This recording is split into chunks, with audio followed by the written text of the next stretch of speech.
నమస్తే, నేను ప్రశాంత్. సీఎం చంద్రబాబు గారి పుట్టినరోజు సందర్భంగా నిన్న మెగా డిఎస్సి నోటిఫికేషన్ అయితే రిలీజ్ చేశారు. అయితే ఇదే క్రమంలో ఇతర పార్టీల నుంచి కొన్ని ఆరోపణలు కూడా వస్తూ ఉన్నాయి.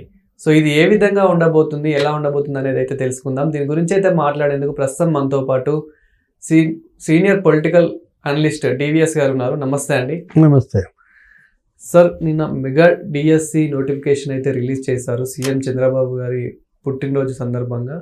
అయితే ఇదే క్రమంలో కొంచెం ఆరోపణలు కూడా వస్తూ ఉన్నాయి.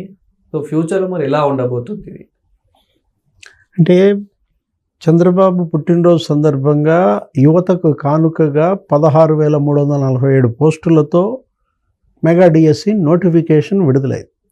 ఇదేంటి, ప్రమాణ స్వీకారం రోజు చంద్రబాబు చేసిన తొలి సంతకం, ఇవాళ నోటిఫికేషన్.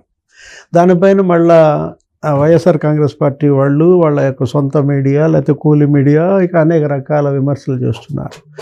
ఏది 27,333 పోస్టులు ఉన్నాయి, వీళ్ళేమో 16,347 పోస్టులకే ఇప్పుడు నోటిఫికేషన్ ఇచ్చారు అంటున్నారు. మరి జగన్మోహన్ రెడ్డి ఇచ్చిన నోటిఫికేషన్ గురించి 27,333 పోస్టులు ఉంటే జగన్మోహన్ రెడ్డి మరి 6,000 పోస్టులకి ఎందుకు ఇచ్చాడు నోటిఫికేషన్? అప్పుడు 27,000 ఉన్నాయని ఆయనకి తెలీదా? అంటే మీరిచ్చిన 6,000 నోటిఫికేషన్ కన్నా ఇప్పుడు వీళ్ళు ఇచ్చినటువంటి 16,347 పోస్టుల నోటిఫికేషన్ మరి వాళ్ళ మేలు కాదా? మీకన్నా 10,000 ఎక్కువ పోస్టులు భర్తీ చేస్తుంటే అభినందించాల్సింది పోయి ఇప్పుడు జగన్మోహన్ రెడ్డి సొంత చెల్లే తిట్టింది. షర్మిల మెగా డిఎస్సి అన్నాయి, దగా డిఎస్సి చేసావని. అది కూడా ఎప్పుడు ఇచ్చాడు జగన్మోహన్ రెడ్డి? 5 ఏళ్ళు అంతా అయిపోయిన తర్వాత ఎన్నికలకు ముందు కోడ్ రాబోయే 2 నెలల ముందు ఇచ్చి 4 రోజులే గడువు ఇచ్చి పరీక్ష పెడతానంటే ఇప్పుడు వాళ్ళు విద్యార్థులు తయారవ్వాలన్నా ఎగ్జామ్ రాయాలన్నా కనీసం 3 నెలలు గడువు ఉండాలి. నువ్వు కనీసం 4 రోజులు కూడా ఇవ్వకుండా అసలు ఏంటి, దగ్గర మరి 150 పుస్తకాలు చదవాలి అని ఎవరు తిట్టారు? షర్మిల తిట్టింది. ఎవరిని? జగన్మోహన్ రెడ్డిని. ఇప్పుడు వీళ్ళు ఈ విధమైనటువంటి విమర్శల ద్వారా ఏంటి, వాళ్ళ పాత చరిత్ర గుర్తు చేస్తారు అనవసరంగా. ఇప్పుడు మళ్ళా ఏమంటారు, ఏదో డిగ్రీ 50% మార్కులు రావాలి, పీజీ 55% మార్కులు రావాలనే నిబంధన పెట్టారు.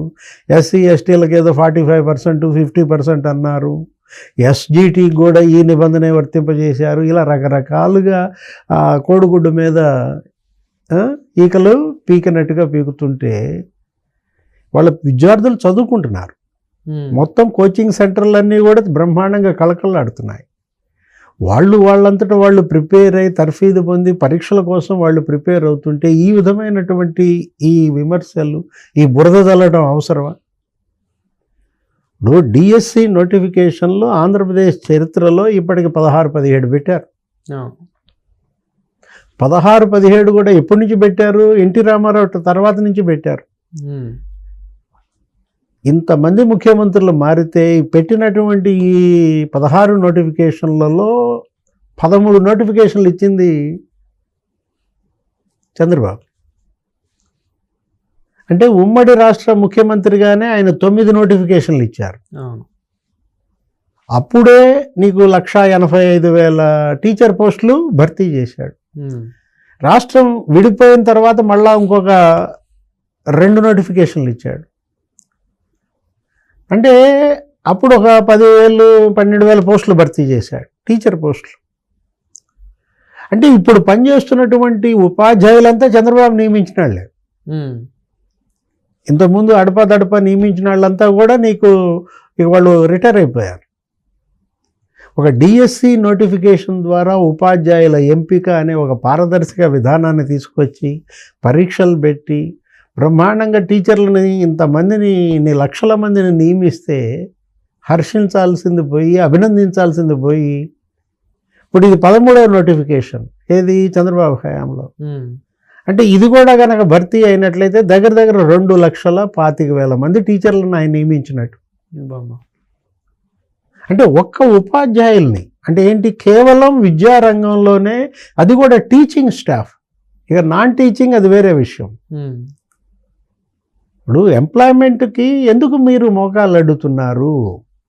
ఇప్పుడు ఉపాధి కల్పన ఇవాళ ఇది అవసరం.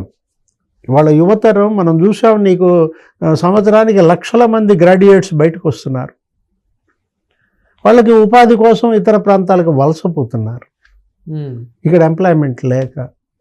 ఆంధ్రప్రదేశ్లో ఇవాళ నిరుద్యోగం 30% ఉంది. పట్టభద్రుల నిరుద్యోగిత అంటే గ్రాడ్యుయేట్స్లో అన్ఎంప్లాయ్మెంట్ 30%.